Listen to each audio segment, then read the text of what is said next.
Assalomu alaykum, grafik dizayn kursining o'quvchilari. Bugun siz bilan so'nggi darsimiz, nima haqida bo'ladi? So'nggi darsimiz grafik dizaynni qanday mustaqil o'rganish mumkin? Grafik dizaynni mustaqil o'rganish mumkinmi? Ushbu savollarga javob topamiz. Albatta, grafik dizayn kursini mustaqil o'rganish mumkin. Albatta mustaqil o'rgana olasiz ham, lekin sizga ustoz bilan o'rganish vaqtingizni tejashga, asablaringizni asrashga, yangi bilimlarni yanada tezroq o'rganishga yordam beradi. Mustaqil o'rganish orqali siz o'zingizni nazorat qilib, bilimlarni o'z vaqtida o'zlashtirib borishingiz kerak.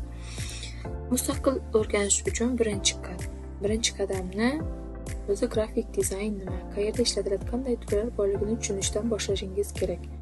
O'rganiladigan mavzular: dizayn asoslari, ranglar nazariyasi, tipografiya, dizayn turlari, shu kabi mavzular bilan o'rganishni boshlashingiz mumkin. Bu mavzularni biz 2-3 darslarimizda to'xtalib o'tganmiz. Bularni yanada ham chuqurroq o'rganib, grafik dizayn nimaligini tushunishingiz va u haqda yana ko'proq ma'lumotga ega bo'lishingiz mumkin.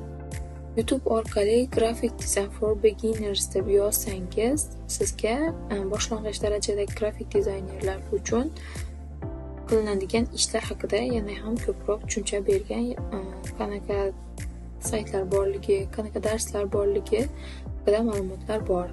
Asosan bu darslar hozir ingliz tilida bo'ladi, chunki internetda o'zbek tiliga qaraganda ingliz tilida ma'lumotlar ko'p. O'zbekcha grafik dizayn asoslari deb yozsangiz ham o'zbek dizaynerlar qilgan kurslar ham chiqib kelishda davom etadi. Men sizga tavsiya qila oladigan o'zbek dizaynerlaridan eng zo'ri bu Ismoil Safarov deb bilaman, chunki u kishining qilgan ishlari juda ham zo'r, sifatli, ko'p yillik tajribaga ega shaxs hisoblanadi.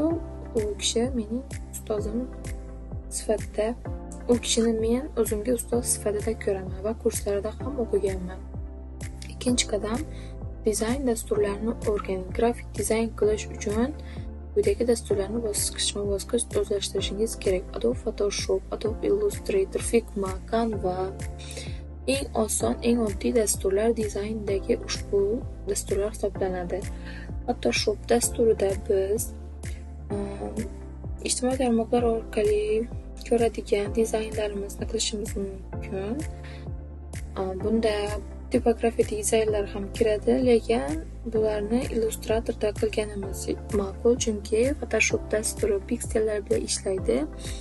Piksellar bilan ishlaganda xira ko'rinishda bo'lib qolishi mumkin. Agar rasmni kattaroq ko'rinishda ko'rsatadigan bo'lsak, Illustratorda ishlaganimizda rasmlarimiz xira ko'rinishda bo'lmaydi, chunki ular vektorlardan tashkil topgan bo'ladi. Figmada ham ko'plab dizaynlarni yaratishimiz mumkin. Figma UX UI dizaynerlar uchun eng qulay dasturlardan biri hisoblanadi. Canva oddiy dizaynlar uchun, boshlovchilar uchun zo'r. Canva sayti orqali dizayn yaratishni o'rganasiz. Bunda shablonlardan foydalanishingiz ham mumkin.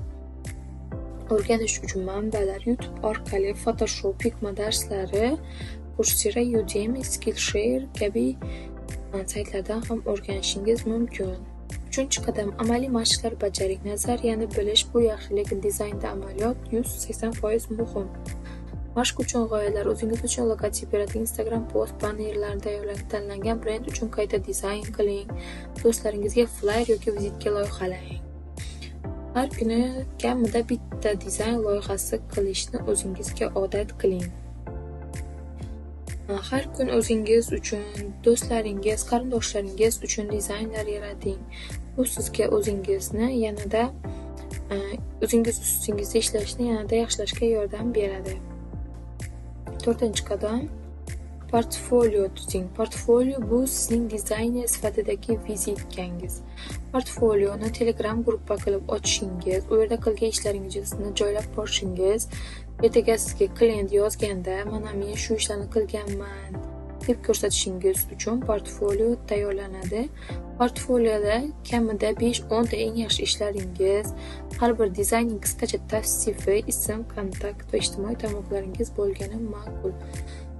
Siz platformalar Behance, Rebel.com saytida yaratishingiz shart emas. Boshlang'ich darajada oddiygina Telegram yoki Instagramda faoliyat olib borishingiz ham yetarli. 5-qadam feedback oling va o'rganing. Ishlaringizni dizaynerlar guruhlarida baham ko'ring. Tanqidga ochiq bo'ling. O'sish uchun aynan shu kerak. Doimiy ravishda yangiliklarni kuzatib boring. Trendlarga qarang. Telegram yoki Facebookdagi grafik dizayn guruhlariga qo'shiling. Kimdir sizga bu ishing o'xshamabdi, unday demoqchi bo'ldi degan taqdirda ham bu narsaga to'g'ri qarang. O'zingizning kamchiliklaringiz ustida ishlang. Dizaynda bu eng asosiy qurol hisoblanadi. Feedbacklar bilan ishlash. Xo'sh, shu bilan eng oxirgi darsimiz ham o'z nihoyasiga yetdi. E'tiboringiz uchun rahmat. Dizaynni men bilan birga o'rganganingiz uchun ham rahmat. Yanada ko'proq ma'lumot olish uchun profilimga obuna bo'ling va meni kuzatib boring. Sizlar uchun yanada ko'proq kontentlar qilishga harakat qilaman.